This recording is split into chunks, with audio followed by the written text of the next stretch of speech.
Alright, ready? بسم الله الرحمن الرحيم الحمد لله والصلاة والسلام على رسول الله أما بعد. Today is the 16th Dhul Qa'dah 1439 after Hijrah. We are continuing the book Al-Wajiz. We are on chapter 6, the Hajj pilgrimage, the virtues of the Hajj and Umrah. Abu Hurairah radiallahu anhu reported that the Messenger of Allah sallallahu alayhi wa sallam said, one Umrah until the next Umrah is an expiation for what is between them. And the Hajj that is accepted by Allah and performed properly has no reward other than paradise. Ibn Mas'ud narrated that the Prophet ﷺ said, follow up the Hajj and Umrah by performing them together, for they remove poverty and sins like the blacksmith's bellows removes impurities from iron, gold and silver. And there is no reward for an accepted Hajj other than paradise. Abu Hurairah also related that the Prophet ﷺ said, whoever performs the Hajj for the sake of Allah and does not commit any lewdness or sins returns like the day in which his mother gave him birth. Ibn Umar narrated that the Prophet ﷺ said, the fighter for the sake of Allah, the pilgrim, and the minor pilgrim are Allah's delegation. He called them and they responded. They asked of him and he gives to them. Bismillah ar-Rahman ar-Rahim. Alhamdulillah wa salatu wa salamu ala Rasulillah wa ala alihi wa sahbihi wa mawala. Already we have chosen to speak about the Hajj and to skip the chapter regarding the Zakah for the reason that the Hajj is knocking on our doors. And alhamdulillah that when we are going through the book of the fiqh and everything is fitting in, so we have, for example, started the chapter regarding the fast, which was just before the start of Ramadan, so that fitted nicely. And the same thing is with the Hajj. We are at the moment in the, as he said, the 17th of Qa'dah, which means we have only 13 days for the beginning of the Hijjah. Qa'dah being one of the 3 months of the Hajj, Shawwal, Qa'dah, and Hijjah. So it would be nice to talk about the Hajj for the sake of those who are going to Hajj that will benefit from this talk and this lecture. So the chapter is the chapter of the Hajj, and usually when we talk about Hajj or Salah or Zakah, we start with talking about the virtues of the Hajj. When the virtues of the Hajj, it doesn't mean the Hajj is an option, and that's why I have the virtues. No, even the Salah, which is compulsory, it has virtues, and it has excellencies and merits. So the Hajj here, some of the ahadith we mentioned from the Hajj, I'm going to add to these ahadith some of the ahadith which are important as well. Already Abu Hurairah narrated that the Prophet ﷺ was asked, what is the best of the deeds? So the Prophet ﷺ, he said, to believe in Allah and His Messenger. Then he was asked, then what? Then the Prophet said, jihad, fighting for the sake of Allah, jihad fi sabilillah. Then he was asked, then what? And he said, Hajjul Mabrur.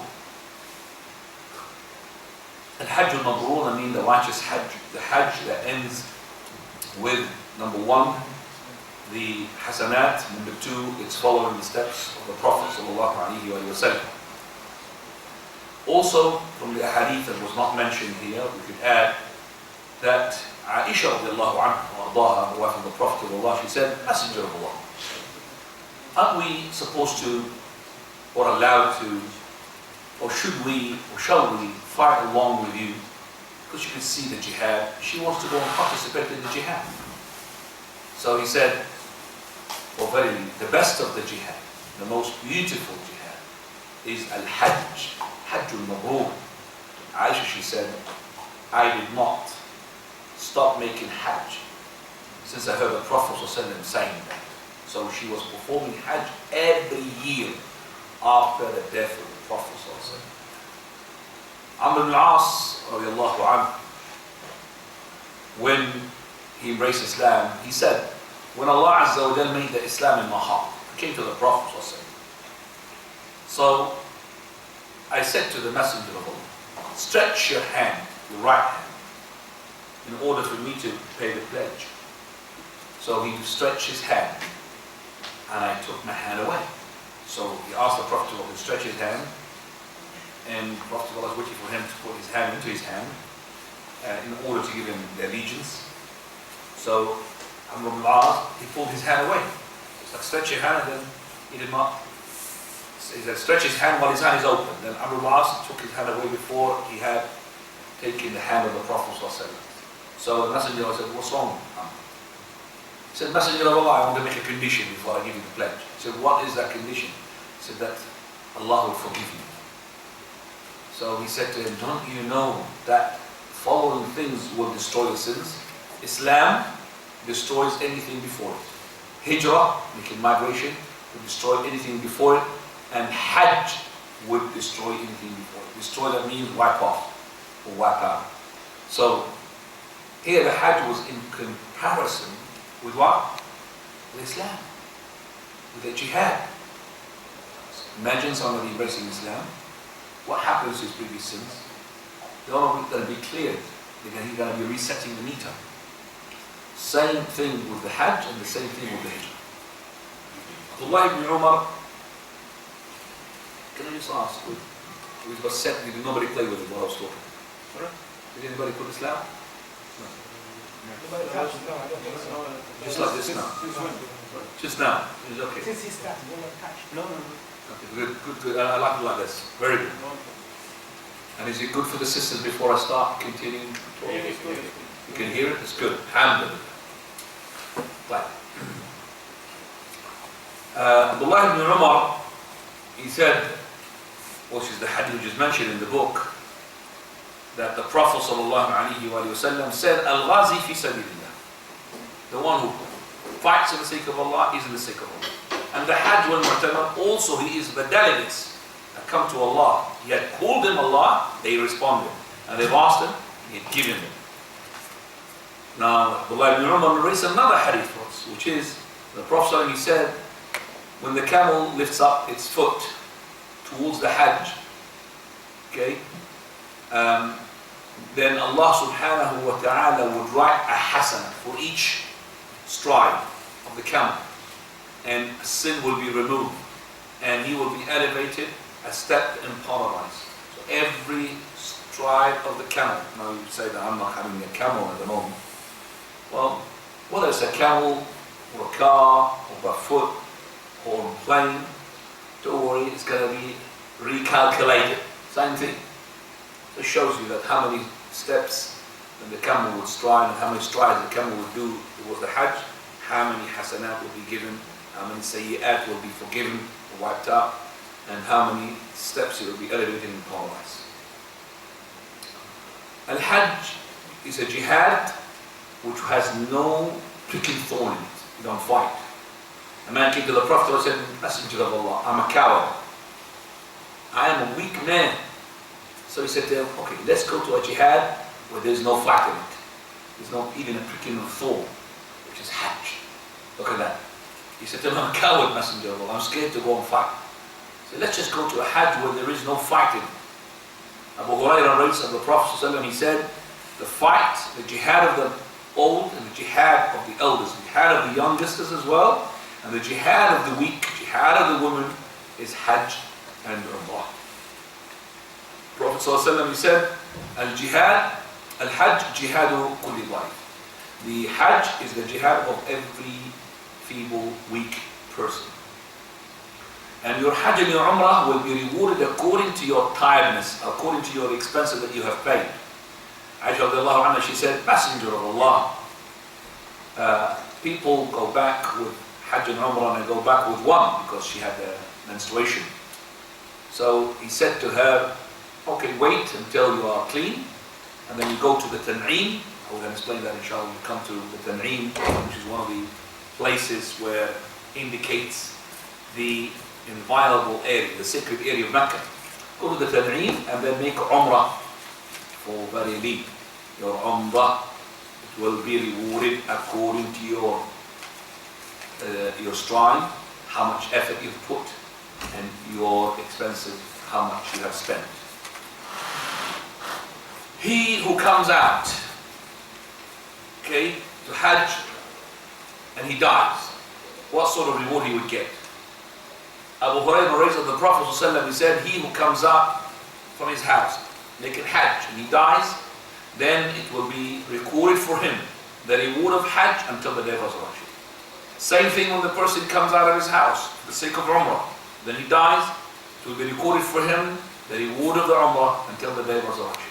Same thing when the person goes out for jihad, and then he dies, it will be recorded for him the reward of a mujahid until the day of resurrection. Go ahead.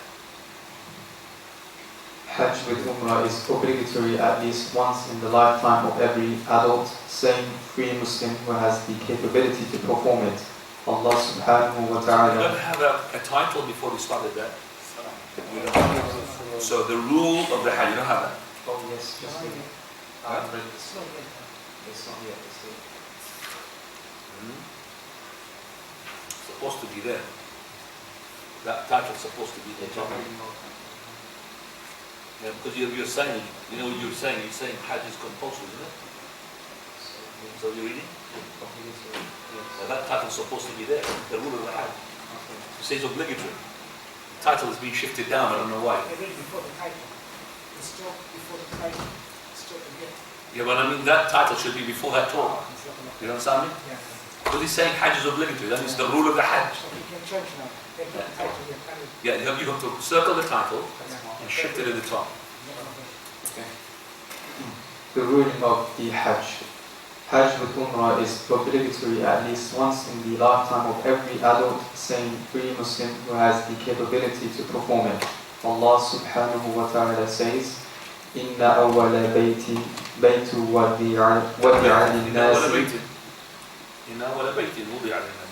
Inna awwala baytin wadi'a lin-nasi alladhi bi Bakkata. Inna awwala baytin. If you want to read it like this without idgham, just like a normal. Inna awwala baytin wudi'a lin-nas. But if you want to do that Quran, Inna awwala baytin wudi'a lin-nas. But so that it like a normal. Inna awwala baytin wudi'a lin-nas. وُدِعَ لِلنَّاسِ بِبَكَّةَ الذي ببكة مباركا وهدى للعالمين فيه يلا فيه آيات بينات مقام إبراهيم لا مو ما مقام إبراهيم ومن دخله كان آمنا ولله على الناس حج البيت حج البيت من استطاع إليه سبيلا ومن كفر فإن الله غني عن العالمين. Proceed. Verily, the first house of worship appointed for mankind was that at Mecca, full of blessing and a guidance for the worlds. In it are manifest signs, for example, the place of Ibrahim. Whosoever enters it, he attains security. And Hajj to the house is a duty that mankind owes to Allah. Those who can afford the expenses and whoever disbelieves, then Allah stands not in need of any of mankind and jinn. On the authority of Abu Hurairah radiallahu anhu, the Prophet sallallahu alaihi wasallam once addressed us saying, O people, Allah has made the Hajj obligatory upon you. A man said every year, O Messenger of Allah. The Prophet sallallahu alaihi wasallam remained quiet. The man repeated the question 3 times. Finally, the Prophet ﷺ said, if I were to say yes, it would become obligatory upon you and you would not be able to do it. Then he said, leave me with what I have left you with. Verily, the people before you were destroyed because of their excessive questioning and their opposition to their prophets. Do you remember what the Jews had done? Banu Israel, with whom? With Musa asking about what? The cow, the color and all of that. They've been asking so many questions and it's so difficult. Don't be like them. So leave me what I've just given you. I told you that the Hajj is compulsory. So why you keep asking every year? Because if they said yes, it would have been what? Every year. Now, if I order you to do something, do what you can. If I prohibit you something, leave it. Ibn Umar narrated that. That's a principle. Whatever I command you with, then do whatever you're capable of doing. Is it capable? If I order you to do something, do what you can. Do what you can, correct. Do what you can, because some people they can't do the full order, depending upon their capability. Like, you have to stand up in the prayer. A person can't stand up because he's got physical illness, no problem. And if I prohibit you from doing something, then you have to shun doing it. You have to stop doing it. There is no something, I can't stop doing it. So in the prohibition, and everybody is the same, to stop it. But in the command order, the command position, that some people are not able to do what other people can do. So this is depending upon their capability. Now, Ibn Umar narrated that the Messenger of Allah ﷺ said, Islam is built upon 5 pillars, testifying that there is none worthy of worship except Allah and that Muhammad is the Messenger of Allah, establishing the prayer, giving the zakat, and making the pilgrimage to the house of Allah and fasting the month of Ramadan. Ibn Abbas narrated that the Messenger of Allah ﷺ said, this is an umrah that we are performing together with the Hajj. Whoever does not have a sacrificial animal should leave the inviolable state of pilgrimage completely. Verily, the Umrah shall be combined with the Hajj until the day of resurrection. As-Subi ibn Ma'bad said, I came to Umar and said, O Commander of the Faithful, I have embraced Islam and I have seen that the Hajj and Umrah are both obligatory upon me. Therefore, I entered the inviolable state intending both of them. He replied, you have been guided to the sunnah of your Prophet. okay. So verily we know that it is Hajj and Umrah is compulsory once in your lifetime. So if you do the Hajj including the Umrah, that will take out from you one of those 5 pillars. So you've done it. 5 pillars, Shahadatan, which you're doing it. Then second one, the Salah, which you're doing every day. Third one, fasting, which is that Ramadan. Fourth one, the Zakah, if you're rich. And then the 5th one is the Hajj and Umrah. So Hajj includes the Umrah. And that is together. You could do them in one go, either Qiran or Tamattu', as we're going to see inshallah. Once in your lifetime. After that it becomes voluntary. So it becomes voluntary Hajj if you want to do extra Hajj. Right, now we're going to talk about the Hajj of the child. Hajj of the child. Now, the Hajj of a youth or a slave. The Hajj is not obligatory upon a youth or an insane person. The Prophet ﷺ okay, before I go further, please. He said at the beginning, the Hajj is compulsory with the Umrah once in lifetime on every Muslim, adult, sane, free, and capable. You've read that? Okay. So we're going to be, first of all, Muslim. That means if he's not a Muslim, he's not required to do Hajj. But he's not a Muslim. If he's an adult, if he's not an adult, then he could do Hajj, but it will be required for him to do it again. So if you took your child with you, Hajj will be recorded for him, and you're going to be rewarded as well for taking him for Hajj. But it's not advisable to take kids, because you're going to incur hardship on both the child, first of all, and yourself. So go Hajj free of children. Leave the children with their grandmother, with your whatever. Don't take the children to the Hajj and put them in an environment which was not going to be, I would say, helpful to them. It's going to be incurring, as I said, a lot of hardship in both the father and the mother, and also the children themselves. But the Hajj will be recorded for them. They'll be rewarded, and you as a parent will be rewarded. But once they gain their adulthood, then the Hajj is required again from them. So they can't say that I made Hajj when I was a kid with my father. If he had reached his puberty when he's on the day of Arafah, so on the day of Arafah, yet he had a wet dream, then his Hajj will be counted as his Hajj of his lifetime. So if he had his wet dream on the Arafah when he became an adult, then his Hajj will be recorded for him as an Hajj, that is which is required for the person once in his lifetime. Right. Says here, sane. So the insane is not going to be accounted for him because he's insane. He's not going to be accounted for anything. Hur. Hur means free. If he's a slave, Hajj has to be by the permission of his master. So if he's not free, he's a slave, then Hajj is not compulsory upon him until he gets his freedom.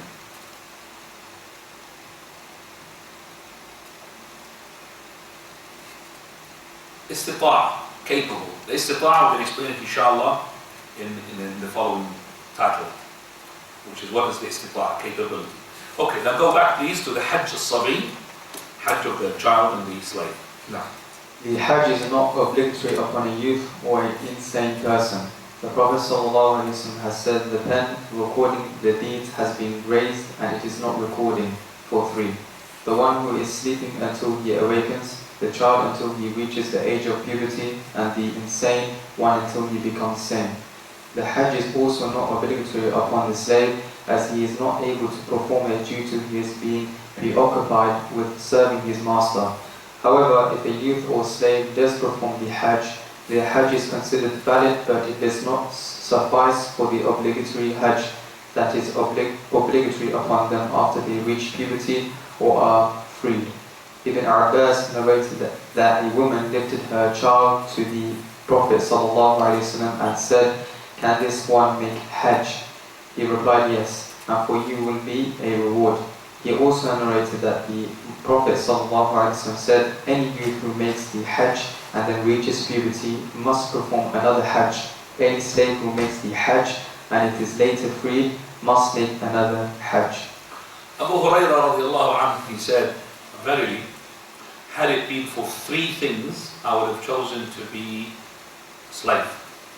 Had it been for three things, I would have chosen to be a slave. He said that because of the treatment that Islam presents regarding the slave. It's because of the beauty of Islam when it treats the slave. The slave is treated like a king. So Abu Hurairah, being a poor person, he said, had it been for three things, I would have chosen to be a slave. What are the three things? Can we just fill up the gaps here, please? This side. What are the three things? What are the three things? One of them is here. What is that?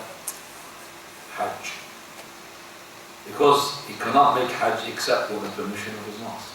So this is number one. Number two, jihad. He cannot make jihad unless with the permission of his master. Third thing, being righteous is mother. Because if he's going to be a slave, he's not going to be capable of going to his mother whenever he wants.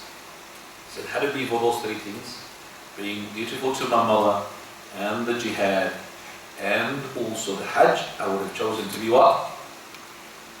Chosen to be what? Like Zayd ibn Haritha radiallahu anhu, he stayed with the Prophet ﷺ. And the Prophet ﷺ, he freed him, but he stayed with his master because he loves the Messenger of Allah. So slavery in the mind of the people is actually based upon what they have seen from the films and Hollywood films, or what they've been read, and also the history, like in this country called Brit, which is slaverization, where it comes from. Britain. And through which there is a black shadow of history, where people are being dragged from Africa and tortured. Slavery straight away comes to their mind, black color, straight away. There's no such thing, slaves who are blonde. Do you understand me? It all comes with a black color. And actually, this is vice versa. In the Muslim world, the blondes who are slaves from the Romans more than the ones from Africa. And the ones who are with the blue eyes and blonde complexions are more than the ones who are from Abyssinia. And those people, they were so treated like a king, because the slave is equivalent to his master. His master has to feed him from his own hand. So he sits with him, not like the slaves that we know about, which is to do with lashing, flogging, beating up, humiliation. Okay? All of that is not with Islam. That's why most of the slaves who have been freed, they embrace what? Islam. So from the slaverization benefits is in Islam is it protects the person and also presents him to the deen that he was being taken away from. He's being blocked completely to listen to. But when he lives with the Muslims and he says, definitely embrace Islam. Now, recently, about 3 weeks ago, in my country, I have one of the relatives who are wealthy, and she had not a slave, not maybe the slave rather himself, but she had a servant. Now that servant comes from, I can't remember which country, but she's got a black complexion. Can't remember, but she's a servant. And because she lived with my auntie and her husband for a bit of time, she loved Islam. And she's only young. Maybe I would say she's just about 20, 22, 23, that's it. And she speaks English very well. So my auntie, she brought it to me. And she wants to embrace Islam. Because she was living in a Muslim environment. She saw the deen. And I asked her what was her religion. She said she comes from the Protestant domination. And her father and mother, like that, Christians. And I said, why do you want to embrace Islam? Don't you ever expect more money from my auntie? She said, no, I want to embrace Islam. And she said, have you been reading? SubhanAllah, she was hungry for reading. She was reading and I've given her books and everything. And she became knowledge of hijab and all of that. And music is haram, she says, and all of this. In only 3 weeks. What was the reason? She was living with a Muslim. That's why. So I'm just saying, from the benefit of slaverization is that people will embrace Islam. Okay, we don't want to fly off tangent, so let's just go back to the topic. Any slave who has been freed, all his hajj that he's done with his master, it will be rewarded, but he has to do his hajj for his lifetime. Okay, same thing with the child. What is the capability? Now, what is the meaning of having the means to perform the hajj? Having the means implies being of sound health and possessing what is sufficient for one to make the trip and return from the trip, in addition to being able to meet one's needs, the needs of one's dependents, and safety along the journey. Okay, so let's just summarize that in points. Being capable of having the means to make the hajj involves the following facts. Number one, that this person is having enough food, surplus food, on top of the food which his family needs when he leaves them. Okay? So that's called a zad. And this food is to be enough for him for going and coming. So if he hasn't got that food, then it's not compulsory for him to do the hajj.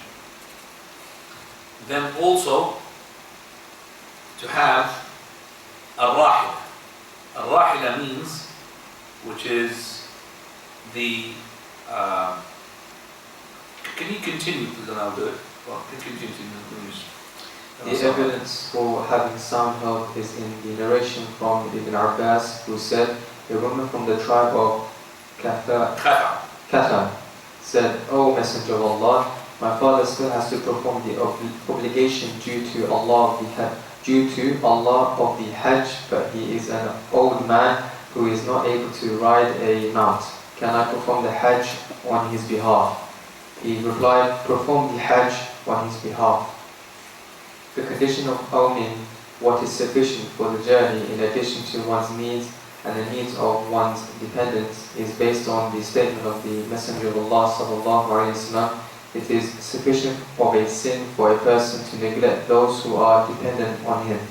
As for the condition of safety, this is based on the fact that if a person makes Hajj without such safety, it will be a cause for harm, which is something that the Sharia seeks to avoid. Right, so let me just summarize what is the capability in points. I'll start with number one according to the book. It says to be as-sihha. As-sihha means to have health. So the person is to be healthy. So it means healthy in his body.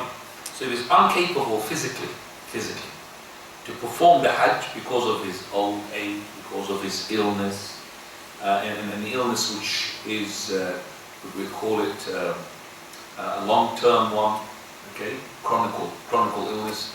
You can't really, so for example, disabled, okay, then Hajj is not compulsory upon him physically, but if he's got money, he has to make another person perform Hajj on his behalf.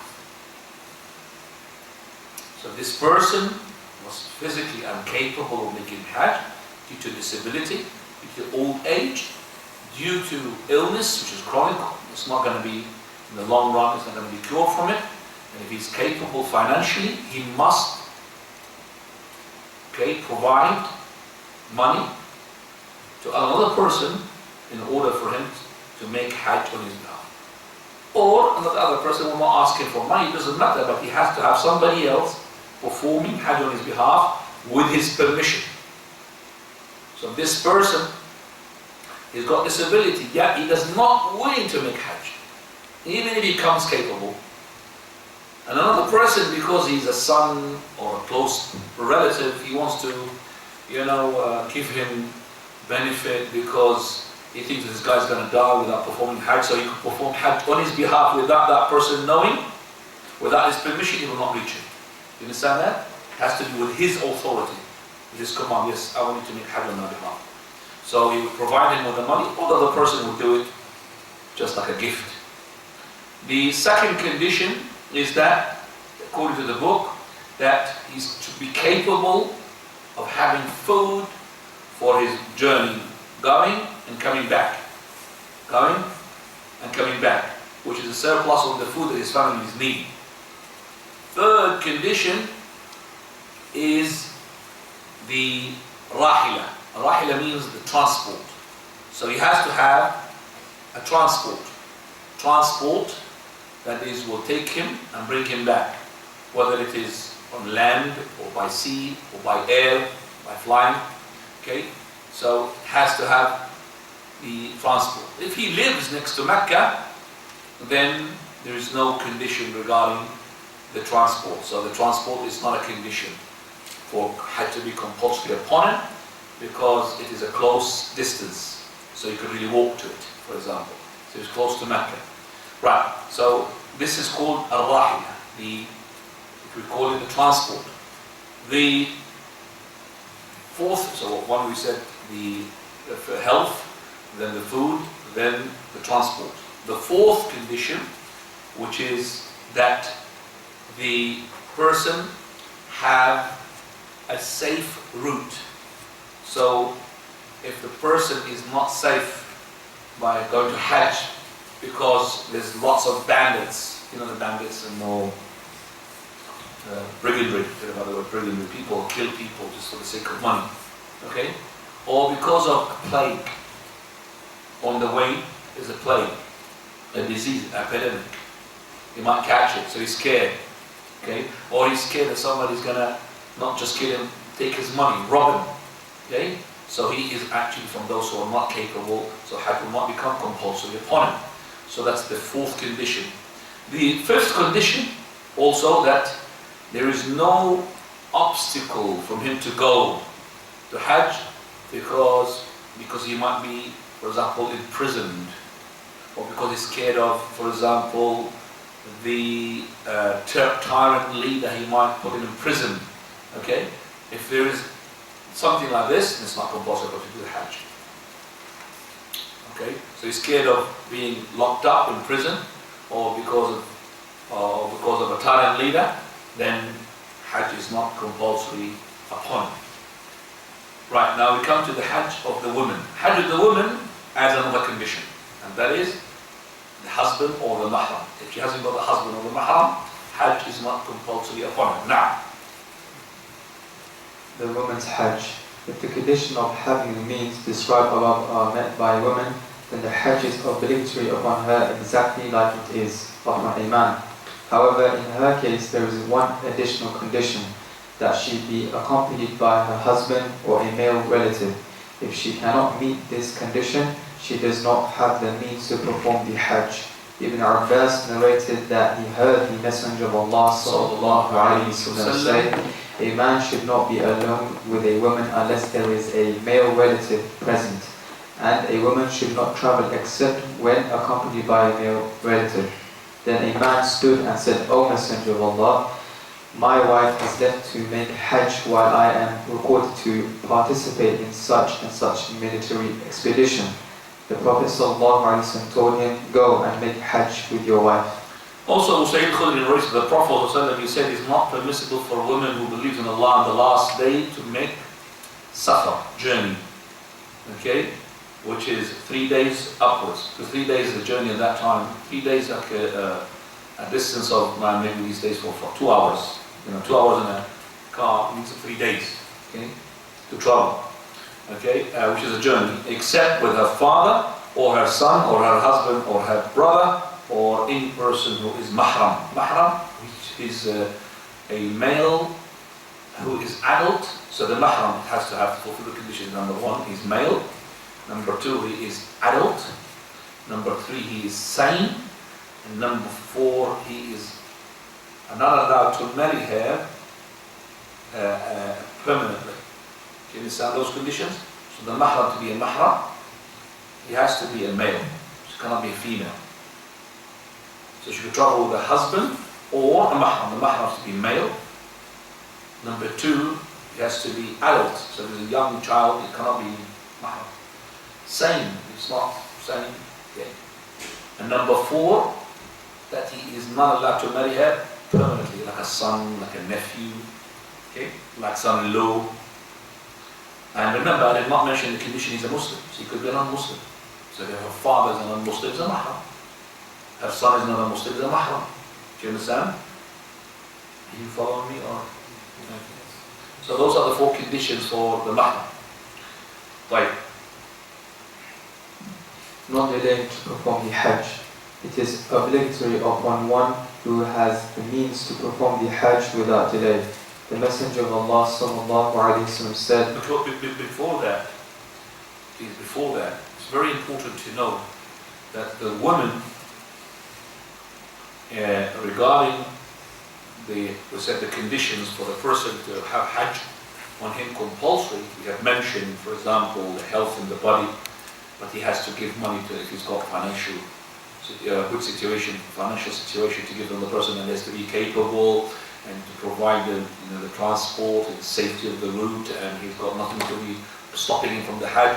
We said the woman adds another condition, which is the mahram, but also the woman, she should take permission from her husband. So let's say that she had her brother to take her to Hajj, or her father, and she's married. Then we say to her, take permission from her husband. If it is Hajj obligatory and her husband prevented her from going to Hajj, she doesn't have to listen to him. Why? Because the Prophet said, لا طاعة لمخلوق في معصية الخالق. There is no obedience of any creature if it is in the disobedience of Allah subhanahu wa ta'ala. But if it is a Hajj or Umrah voluntary, it is what? Voluntary. And he said to her, no, she cannot go, even though she's got a mahram. So in the Hajj, which is voluntary, one of the conditions as well, that her husband gives her permission.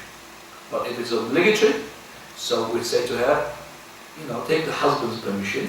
In the case that he does not, you're allowed to leave without his permission. But now we say you're allowed to leave, but should you leave? Now that's the thing now. So if we now go to this following topic, that will make understand, should she leave without his permission if he does not give her permission for a Hajj for a lifetime? Read the following title, please. Not delaying to perform the Hajj. It is obligatory on one who has the means to perform the Hajj without delay. The Messenger of Allah sallallahu alaihi wasallam said, whoever intends to perform the Hajj should do so without delay, for a person may get sick, may get lost, or encounter some need. So start from the beginning. What is the meaning of the hadith? The hadith says, he who intends Hajj, let him hasten. Just read the hadith from the beginning. Okay. It is obligatory. The Messenger of Allah sallallahu alaihi wasallam said, whoever intends to perform the Hajj should do without delay. Without delay. Let him hasten. Okay. Right. Now this hadith tells us that the Hajj is compulsory straight away once those conditions were present. You remember when you're healthy and you have the safety, you have the transport, you are not scared of any means or from disease or from, you're healthy and you are no talent looking for you. So you have all of that, and you are a woman who's got her mahram, and Hajj becomes compulsory upon you straight away. What is the proof? This hadith. He who intends to make Hajj, then let him do it without any delay. And also Allah subhanahu wa ta'ala, He says in the ayah, وَسَارِعُوا إِلَى مَغْفِرَةٍ مِّن رَبِّكُمْ, and hasten to the forgiveness of the Lord. وَجَنَّةٍ عَرْضُهَا السَّمَاوَاتِ وَالْأَرْضِ أُعِدَّتْ لِلْمُتَّقِينَ. And a paradise, which the width of it is heavens and earth, which is prepared for the pious. So sari'u means hasten. And when you want to hasten, you should not delay.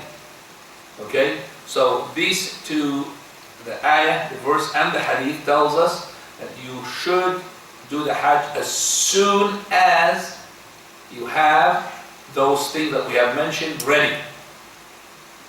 Okay? So you should not leave a gap of time. Okay? Because you might be later on not ready. Now that answers the question. If her husband, the woman, her husband, did not allow her to go for the hajj, which is obligatory, should she leave without his permission, or is it advisable for her to wait for the following year to take his permission? Now that's, I would say, depending upon. If she is capable of taking the impact of her husband's behavior and reaction, if she goes without his permission for her obligatory hajj, then let her do that. But if she cannot take the impact, she might be divorced and left alone. And she as well thinks that later on he may change what? He might change his mind following year. Then she's allowed, and she has a legitimate reason to postpone it. She's got a legitimate reason to what? Postpone it. Right? Also, let's say, for example, we have hajj and marriage. The person's got money now, okay, whether it's a woman or a man, and he's got all the conditions ready there. But this money, if he uses it for the hajj, he cannot marry. And if he uses it for the marriage, he cannot what? The hajj is delayed. So what should he do in such a thing? Shaykh Islam he says it depends. Again, the same thing. So if he is going to hajj, and the money is going to be used, going to delay his marriage for a year or more, yet he's capable of holding his lust, is not going to push him to do haram, then he should do hajj. But if he believes, if he spent the money in the hajj, and he's going to be exposed to fitna, okay, let him get him what? Let him get married. So that's the same thing as for the woman as well, the wife or her husband. Same thing. So whatever you think. Whatever you think is alright. Okay. So that's for the hajj, which is obligatory for the woman. Alhamdulillah, now we understand. One thing to tackle is some people say that, okay, hajj is not compulsory as soon as the condition is set, because the Prophet ﷺ, he made hajj in the year 10, which is just months before he died. So if it is compulsory straight away, why the Prophet delayed it all that time, all that way? Well, if you understand that the hajj became compulsory in the year 10, then you understand that the Prophet ﷺ did not delay. But if you understood or misunderstood or followed the wrong opinion that the hajj was made compulsory in the year 2 after Hijrah, like Ramadan, then you might as well be sort of taking this wrong opinion that the hajj is not compulsory straight away as soon as the conditions are met, because it's been compulsory in the second year and it's been delayed now for 8 years. But the correct opinion that the hajj was made obligatory when? The year 10 after Hijrah, which is the year that the Prophet ﷺ had performed his hajj.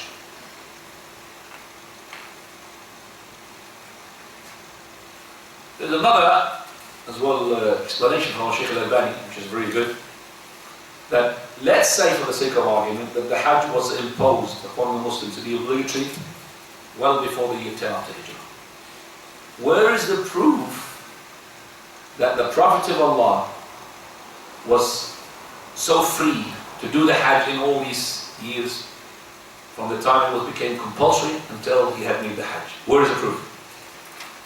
And he is the Prophet of Allah and the man of the country. He is the head of a state. It's not a simple task. It's from one battle to another battle. It's from one delegate to another delegate. You understand? So where is the proof to say that he had the time and all the conditions met and yet the Prophet delayed it for no reason. You have no proof to say that. So the ayah, coupled with the hadith, he intends to make hajj, then let him not to delay it, do it without any delay. And also the ayah says, hasten, sari'u, rush, run to the forgiveness of your Lord. And how do you want to forgive your Lord if you can delay hajj?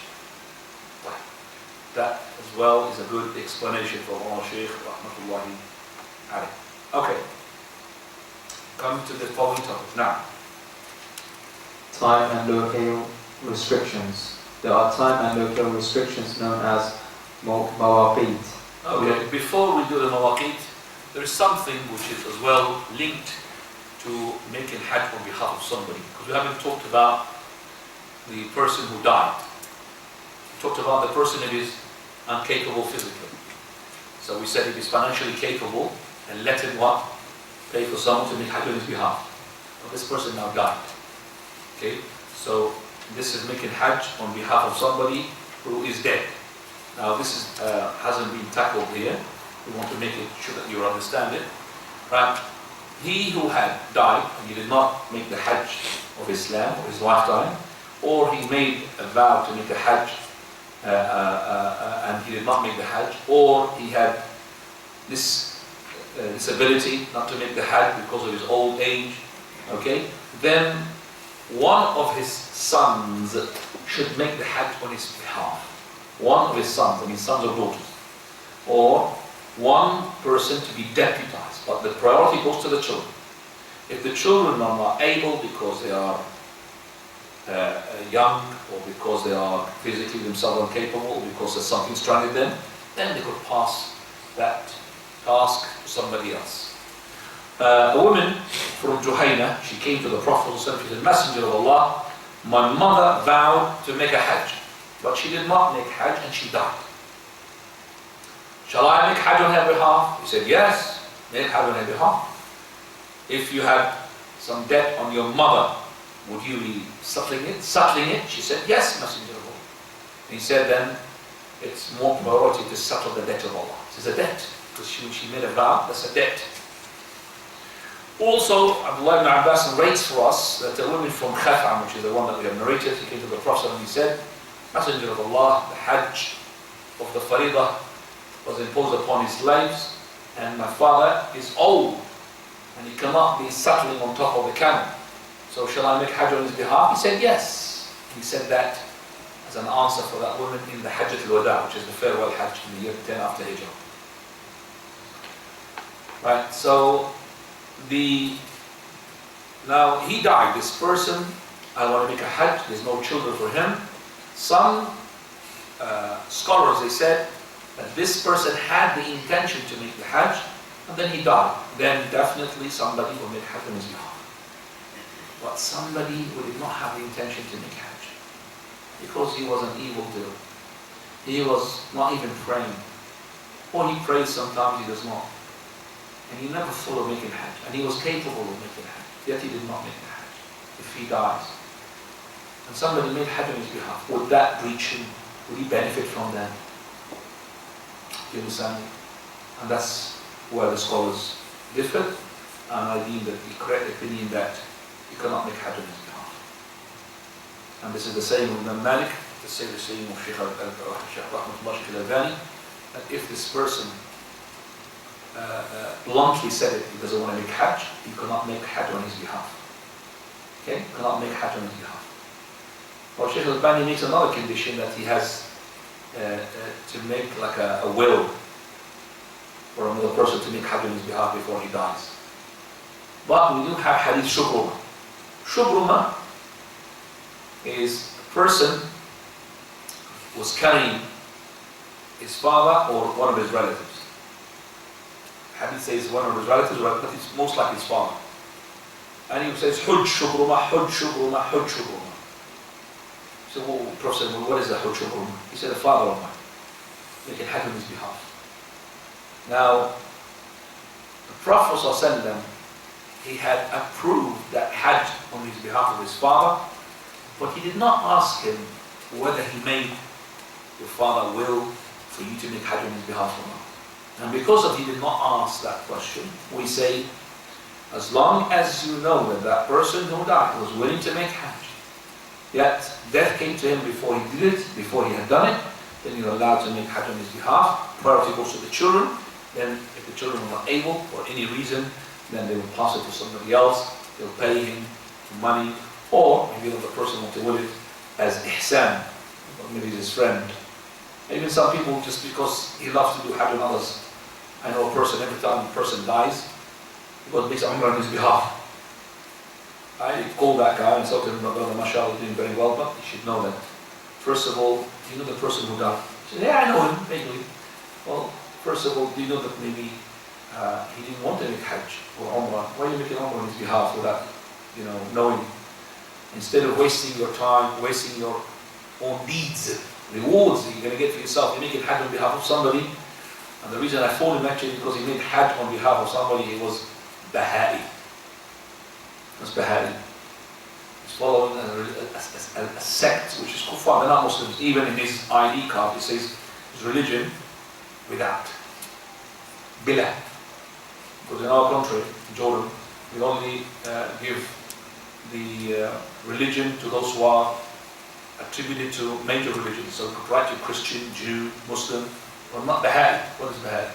So they say to them, Bila, without religion. It's like secularists. You're like an atheist. So this person who died is Baha'i, even though he comes from a family, tribe, all of them Muslims. And that person was buried in a special cemetery. And he was taken to, I don't know what it is, they prayed upon it, it's their special prayer. Baha'iyun is definitely, they're not Muslims. They don't really believe in the Prophet Muhammad to be a prophet. Okay? So, I phoned the person and said, why are you making Umrah on behalf of somebody and you put it on their Facebook? And I know it's not really showing off by putting it on the Facebook, but just to make Umrah on behalf. I said, first of all, this person is Baha'i. Umrah will not reach him anyway, definitely. Number two, so you could just give him a glad tahrim of the fire. Any person who does it on kufr, give him glad tahrim of the fire. Number two, it's a bid'ah. Every person dies in the city, just out of being nice to him to go make an Umrah on his behalf without him telling you that, without you knowing that he intended to make the Umrah. So be careful to waste your time, waste your effort, and you are in need of the deeds and the hasanat than anybody else. You haven't got a bank of hasanat that you think, mashallah, I've got a surplus to give others. I have to really spread my hasanat to other people because I've got plenty of them. You are in need of those hasanat.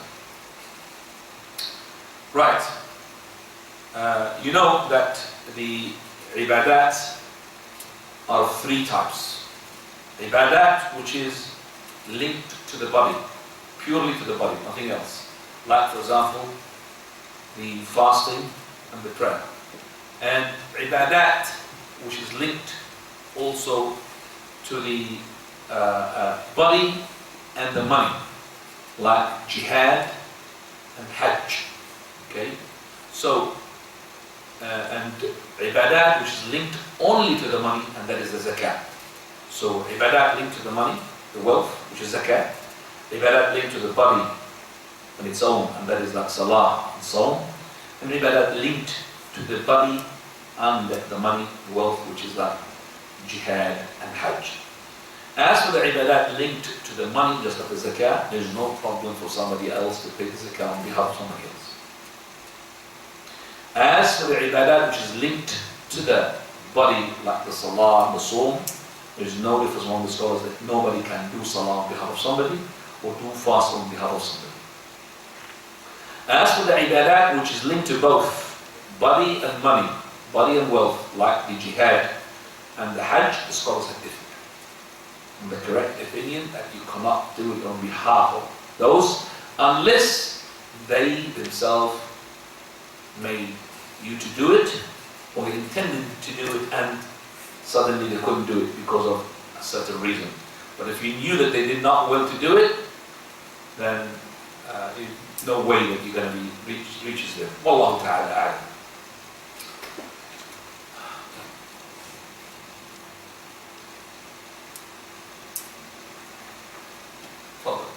By the way, any person who wants to make hajj on behalf of somebody else, there's a condition set upon him, and he made hajj on behalf of himself first.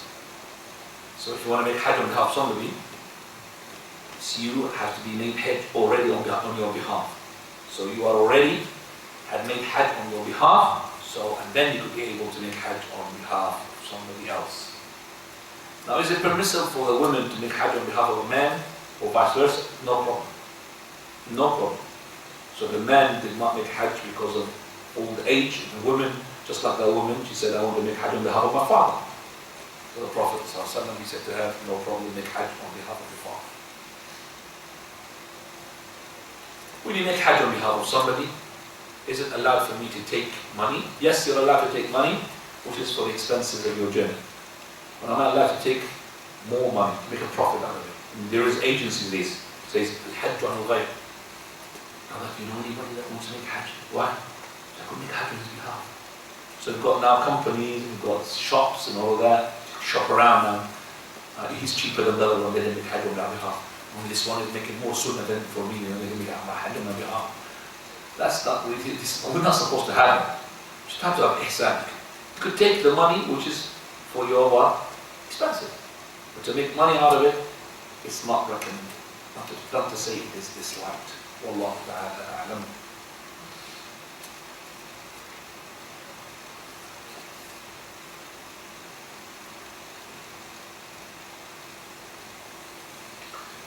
Am I allowed to make business in the Hajj when I'm doing Hajj? There's no problem. But don't make it a priority. It will scratch from the Hajj.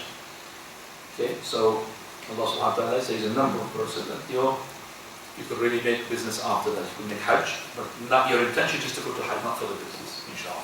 Right. Go ahead. Time restrictions. What time is the Asr prayer? 6 o'clock. Go ahead. Time restrictions, or the specific time of the year that one performs Hajj. Allah subhanahu wa ta'ala says in the Quran, يَسْأَلُونَكَ عَنِ الْأَهِلَّةِ قُلْ هِيَ مَوَاقِتُ لِلنَّاسِ وَالْحَجِّ. They ask you, O Muhammad, about the new moons. Say, these are signs to mark fixed periods of time for mankind and for the pilgrimage. Allah subhanahu wa ta'ala also says in the Quran, Al-Hajju ashhurun ma'lumat. The Hajj is in the well-known lunar year months. Ibn Umar said, the months of the Hajj are Shawwal, the 10th month of the year, Dhul Qa'dah, the 11th month of the year, and the first 10 days of Dhul Hijjah, the 12th month of the year. And Ibn Abbas said, it is from the Sunnah not to enter the inviolable state of Hajj except during the months of the Hajj. Local restrictions. Okay, wait, please. This way.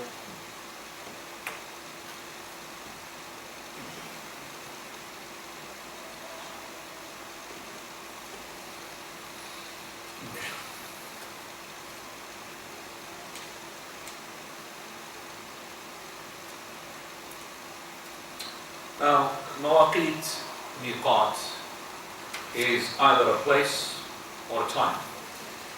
The Mawaqit for the Hajj is being set by Abdullah ibn Umar, which is, he said, that Shawwal, Dhul Qa'dah, and the first 10 days of Dhul Hijjah. Those are the Mawaqit.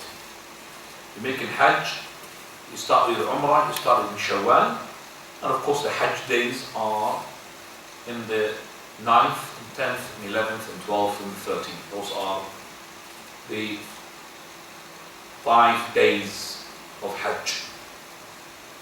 The places, there are places around Mecca which indicates that if a person wants to make Hajj, he may not pass those places unless he had declared the state of Ihram and he's in Hajj. But if he wants to go just for business, then he doesn't have to do that. And Prophet ﷺ had said that Allah's Messenger, did you read this one? Did you read that one? Medina, they made it, yes? Al-Juhfa, yes? Al-Juhfa, did you read that? No, I read the... Go on. Ibn Abbas said, the Messenger of Allah sallallahu alayhi wa sallam specified Dhul Hulayfa, the miqat for the people of Medina. Doesn't mean the people of Medina only, but anybody who's passing from that area. And people of Sham, Al-Juhfa. Al-Juhfa. And people of Najd, Qarn al-Manazil, and people of Yemen, Yalamlam, those are the places, go on, they are. These miqats are for the people who live in those places and for whoever comes through them intending to perform Hajj and Umrah. However, someone who lives in the area between one of these miqats and Mecca can assume the inviolable state from the place where he lives. Now listen to this, he said that if you are living closer to Mecca than those mawaqit, then your miqat is your place. You don't go reverse back, go outside to the miqat. So let's say this is Mecca and this is the miqat, and you're living here in the middle, so you don't go out. You just go from that place to Mecca and assume ihram. Aisha, she says. Aisha radiallahu anha said the Prophet sallallahu alaihi wasallam designated that Iraq. That to Iraq للعراق. For Iraq, he made it Iraq. That to Iraq. Can I just inquire, please? Did I give a PowerPoint presentation on Hajj? Didn't I? A year ago. Okay, so we are studying it. It's actually more detailed at the moment. Right. He once intends now Hajj Mecca, then he's not, or Umrah, he's not allowed to pass those mawaqit until he makes the state of ihram. Go on. Is this light? This light? Read. Is this light to make ihram before these mawaqit? The Prophet ﷺ designated Dar as the miqat for the people of Iraq. After that, I just said, it is this light. Can you just follow me? Whoever is intending to go to Mecca to perform the Hajj or Umrah is not allowed to go beyond these points without assuming the inviolable state of the pilgrimage. Furthermore, it is disliked to assume the inviolable state before one reaches these places. Everything that is narrated encouraging one to enter the inviolable state before reaching the miqat is not authentic. In fact, the opposite is narrated in a more sound fashion. For discussion of the... Okay, let me summarize some of those, because there's a big discussion here. Let me summarize all of that discussion. First of all, it is not correct to assume ihram before those places. Unless you are on a board of a plane, and the plane goes quickly. So the pilot said to you that we're going to be reaching the miqat, passing over the miqat in about 5 minutes. So you could really presume about 3 minutes before, because you don't know how much and how fast is the plane. So you could do that before. But if you are going by land, you may not make the ihram before that. And you think that there's going to be more extra reward for this. And Imam Malik, rahimahullah, when he was the mufti of the Medina, a man came to him, he said to him, okay, where should I make ihram from? He said to him, you make ihram from Dhul Hulayfa. So you go, he's in the masjid now, Imam Malik. Go from Dhul Hulayfa. So you go further towards Mecca. There's a place called Dhul Hulayfa. It's about 5 miles away from here. You make ihram from there. He said, no, but I want to make ihram from the grave in the masjid. It's adding now 5 miles. So Imam Malik, he said, I fear upon you fitna. He said, well, what sort of fitna is this? I'm only adding a few miles. He said, what more fitna do you want than you believing that you are racing to some virtues or hasanat where the Prophet of Allah did not find out about them? So you're making yourself what? Better than the Prophet. What more fitna do you need than you believe yourself you're better than the Prophet of Allah, because you found that it had more hasanat to make ihram from the grave. Already I've heard Allah subhanahu wa ta'ala saying, فَلْيَحْذَرِ الَّذِينَ يُخَالِفُونَ عَنْ أَمْرِهِ أَنْ تُصِيبَهُمْ فِتْنَةٌ يُصِيبَهُمْ عَذَابٌ أَلِيمٌ. Let those who are opposing the Prophet's command have a warning that a fitna will strike them or a severe torment. Now if you pass the miqat without making ihram, so this is the first one, making ihram before the miqat, so this is haram, it's not allowed.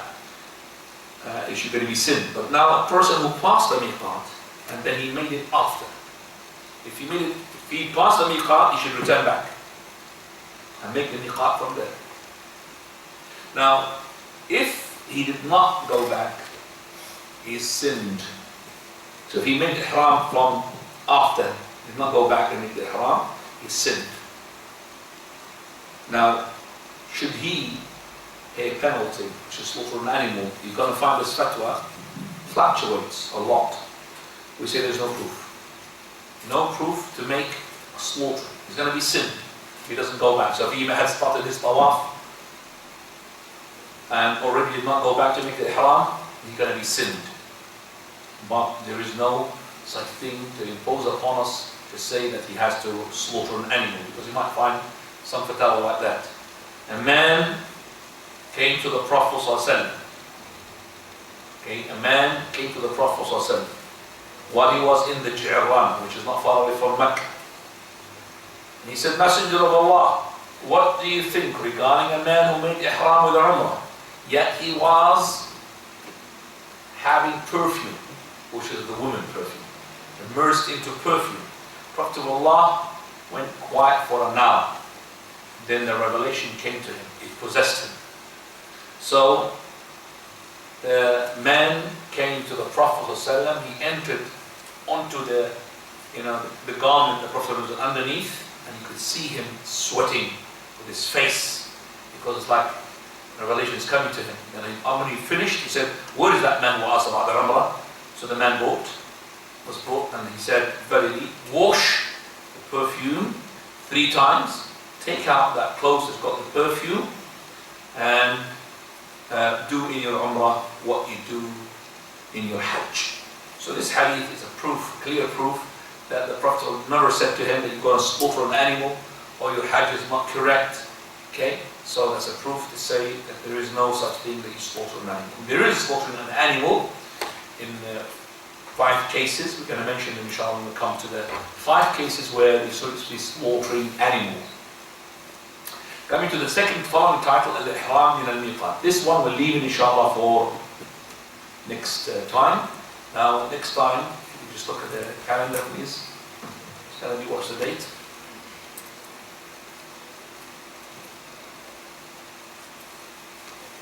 So if I look at the calendar here, it's going to be the 12th. So the 12th, the 26th I don't have a class. So 12th, going to be the last class. 26th I'm going to be in Hajj. I'll be leaving the Hajj on the 15th of August. So the 12th, we're going to try to lump in as much as we can in the Hajj. Okay? 12th is, and then the 26th I am not here because I'm in the Hajj. Okay, inshallah.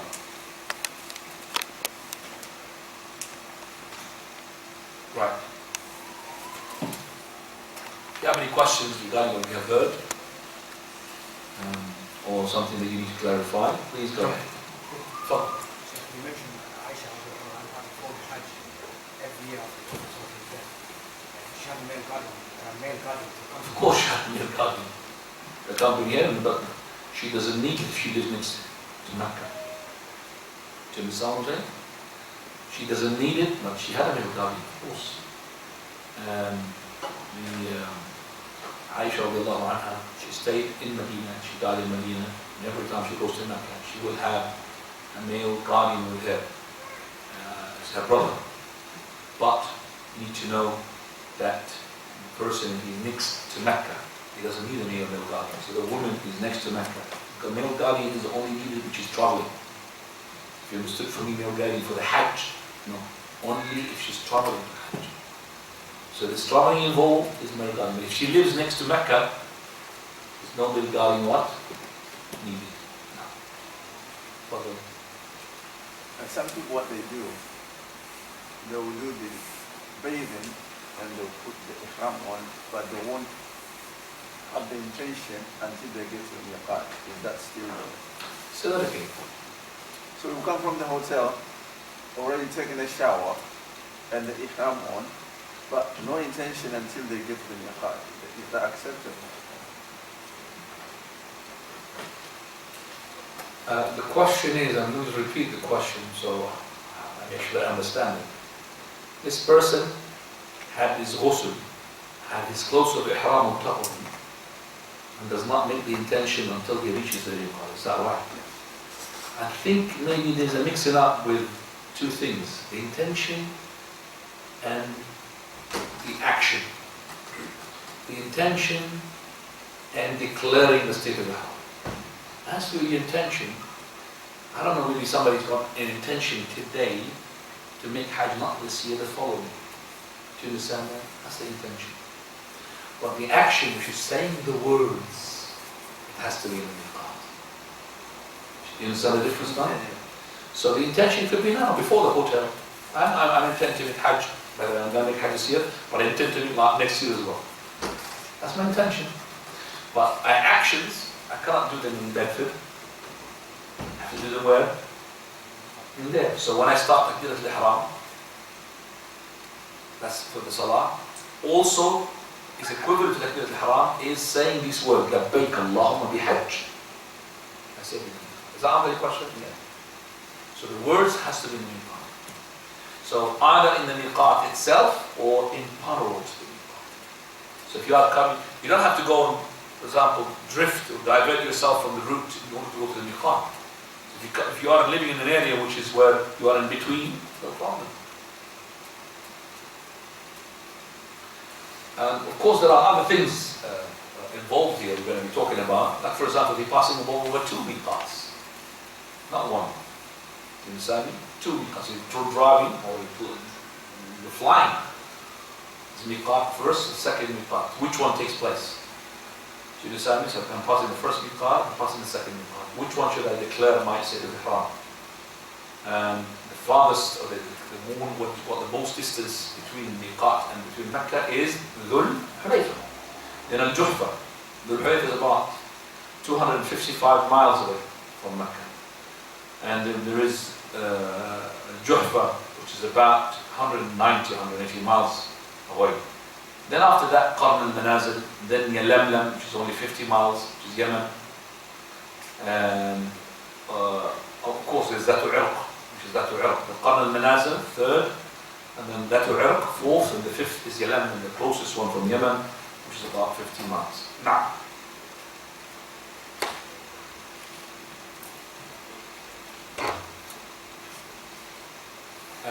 do you prefer if I do the Hajj seminar next 2 weeks' time with a PowerPoint presentation, or just go through the book, which is more deep? It's up to you. I mean, if you have seen it last time, there's no need to see it again.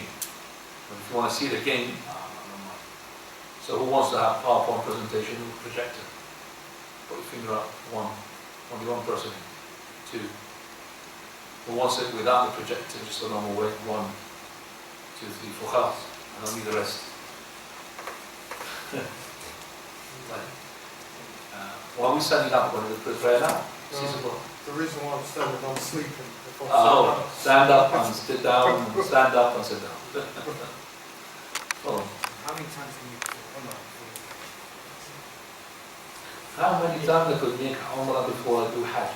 There's no limitation. What do you mean before you make the only Hajj you're going to make? Someone told me that you can only make 2 Umrah minimum before you start for Hajj. So if you, Minimum? you can't make more than 2 Umrahs. Or maximum then? Yeah, maximum. So, yeah. Can't make more than 2 Umrah before you make Hajj. Who said that? Which fiqh? Doesn't exist in Hanafi or Maliki. You make as many Umrahs also.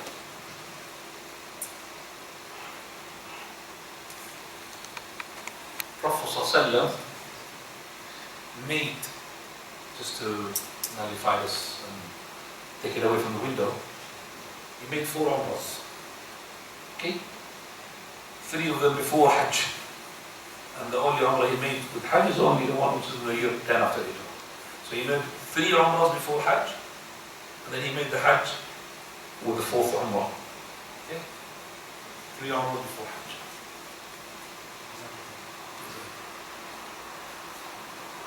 Just another question, Salah? So would that be if someone, because I understand people are recommended to do Hajj as soon as they are able to. So some people will go for Umrahs before Hajj.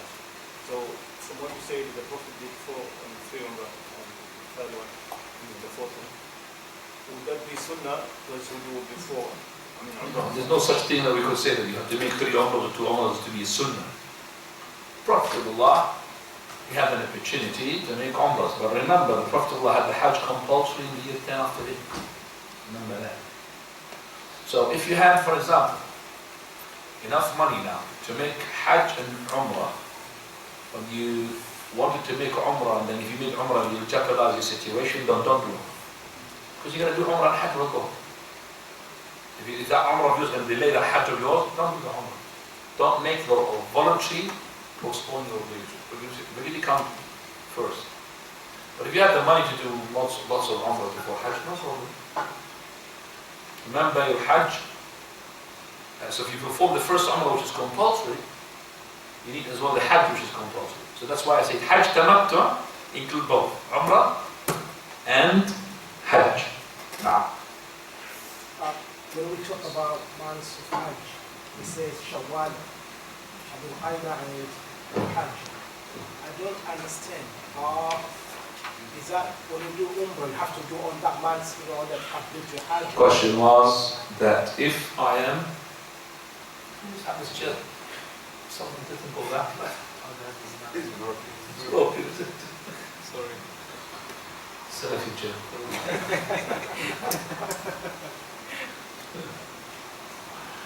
If I have performed Hajj or Umrah in the months, which is Shawwal, what I don't understand what is Shawwal or Kadhul Hijjah. That's a question. Why is Shawwal or Kadhul Hijjah? Meaning that if I have performed Hajj Tamattu or Hajj Qiran, then I could start my Umrah as early as the beginning of Shawwal. But if I made my Umrah before Shawwal, let's say Ramadan, I cannot include that Umrah to be part of my Hajj. Is that understood now? طيب سبحانك اللهم وبحمدك أشهد أن لا إله إلا أنت أستغفرك وأتوب إليك